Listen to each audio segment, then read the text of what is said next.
It's time to put Asgard's Wrath through the RTX 3080 test on a Valve Index, so let's take a look. Immersed robot. I started in the bar scene at the beginning of the game, using a custom setting which I switched over to the low preset for the purposes of testing.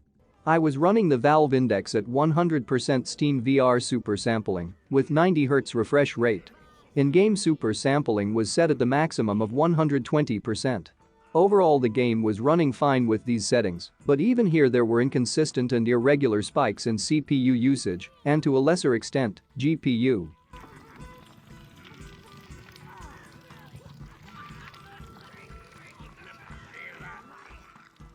On the whole, this will be the major theme running through this test. Things generally run fine, and by fine, I mean that the game felt relatively smooth in the headset, but there were occasional spikes showing up on the FPS VR overlay, which were a little concerning. Incidentally, I'm using a Ryzen 5 5600X CPU for this test, and you can see my full system specs in the description of this video.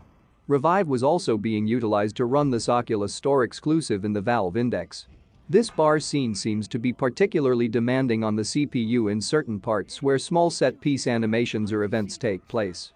I need to make it clear, however, that it was in no way jarring to the overall experience, no matter how sudden the spikes can occur in the overlay shown on screen.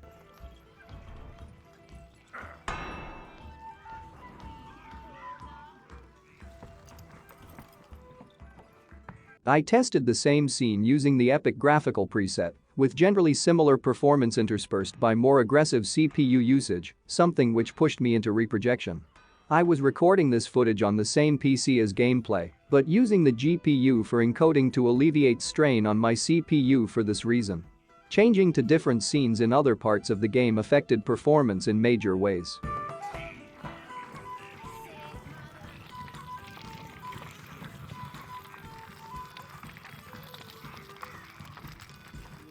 Retaining the Epic preset here seemed to allow for a more seamless 90Hz experience, again interspersed with fluctuations briefly when certain actions and events take place.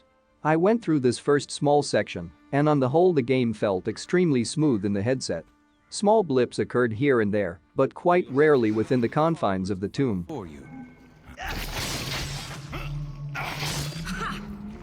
A truly deadly beast in my control.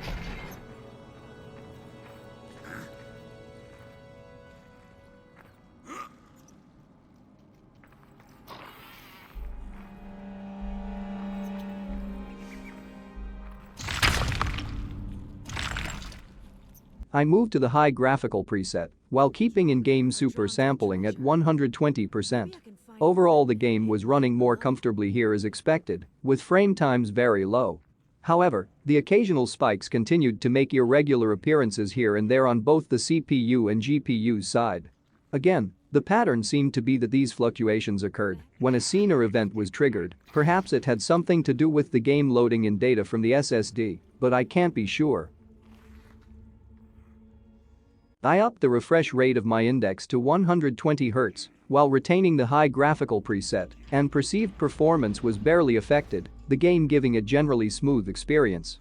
I was able to play for a while with 0 dropped frames and a 0% reprojection ratio.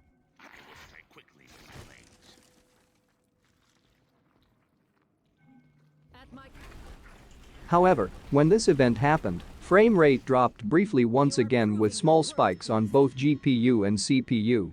Overall, the PC seemed to be coping so well with this setting that I decided to try 144Hz with similar results. It felt great to play at this high frame rate, and I have to say that the intermittent spikes barely distracted from my enjoyment at all.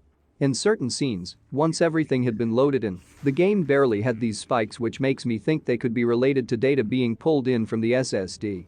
You can see how much different sections of the game affect frame rate, however. When you compare this tomb section with the first bar area, which contained plenty of animated NPCs, the difference is quite high. This might require some adjustment with settings as you play through different areas if you want to retain similar performance throughout. Even with this in mind, I'm not sure those heavy spikes in the bar scene can ever be avoided all the time. Towards the end of this section, the frame rate noticeably dropped when in combat, and it made me feel that 144 Hz was pushing things in the more action-focused scenes. I lowered it back down to 120 Hz as a comfortable middle ground, with the game feeling quite solid here.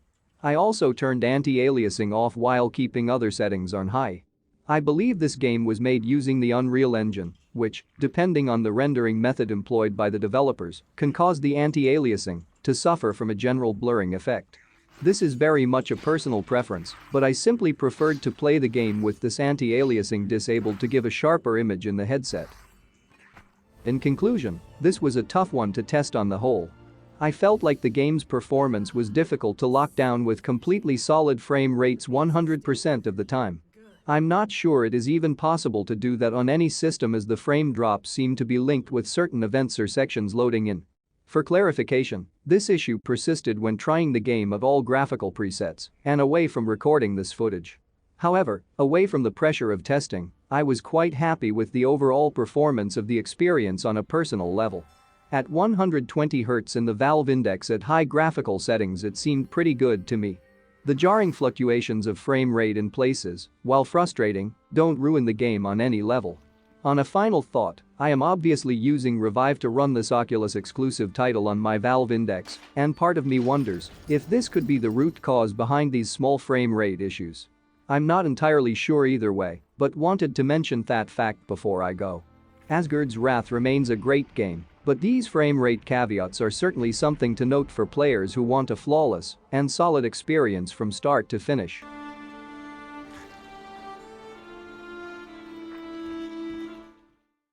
Well, that's pretty much it for this video. Please hesitantly tap the like button and don't forget to subscribe for more concise and informative VR content. You can also join our Discord by clicking on the link in the description of this video. And, as always, I'll catch you on the flippity flip.